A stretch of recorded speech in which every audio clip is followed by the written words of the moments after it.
Porque al final del curso, lo único que queda en los bancos no son libros, son los restos de lo que solíamos llamar hogar. Las paredes de la escuela tenían ese color de hospital viejo, un verde que te muerde la vista. El sol de la tarde entraba por las ventanas, iluminando el polvo que flotaba como piel muerta. Marcela se sentaba al fondo. No escribía. Miraba su brazo con una devoción religiosa. El primer tajo fue un alivio. El sonido de la piel abriéndose fue como el de una fruta madura que se rinde. No hubo grito, solo un suspiro de satisfacción que recorrió todo el salón. Empezamos a seguirla. No por miedo, sino por envidia. Queríamos su mapa. Marcela se quitaba las vendas en el baño y nos mostraba la geografía de su interior. Sus cortes no eran cicatrices, eran puertas. Podíamos ver el latido de sus arterias, el blanco brillante de sus tendones. El olor de la sangre fresca se mezclaba con el de la lavandina y el perfume barato. Era un aroma sagrado. Empezamos a entender que la piel es una mentira que nos mantiene encerrados. Para el segundo trimestre, todas teníamos un cúter en la cartuchera. No cortábamos papel. En las horas de geografía, trazábamos ríos rojos en nuestras muñecas. La profesora hablaba de países lejanos, mientras nosotras explorábamos el continente de nuestra propia carne.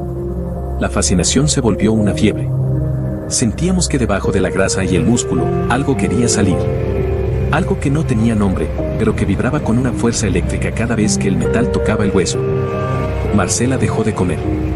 Decía que el hambre era una distracción para el espíritu. Su cuerpo se volvió translúcido, como el papel manteca. Podíamos ver su esqueleto moviéndose bajo la superficie. Se volvió nuestra líder, nuestra santa de las llagas. En los recreos, nos reuníamos en círculo para escuchar el sonido de su respiración, que ahora sonaba como el viento pasando por una flauta de hueso. La escuela ya no era un edificio, era un organismo que se alimentaba de nuestro sacrificio. El último día de clases, Marcela se puso de pie frente al pizarrón.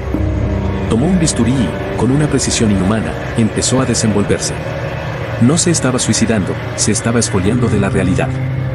Vimos cómo su piel caía al suelo como un vestido viejo. Pero debajo no había carne roja.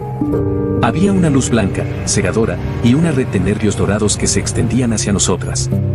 Todas empezamos a pelarnos las manos, los brazos, los rostros. El aula se llenó de restos humanos mientras nos convertíamos en una sola masa de luz y nervios expuestos.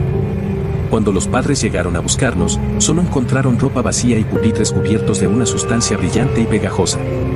No quedaba rastro de nosotras. Ahora somos parte del aire, somos el frío que recorre los pasillos cuando la escuela está vacía. Ya no tenemos piel que nos limite. Hemos aprobado el examen final.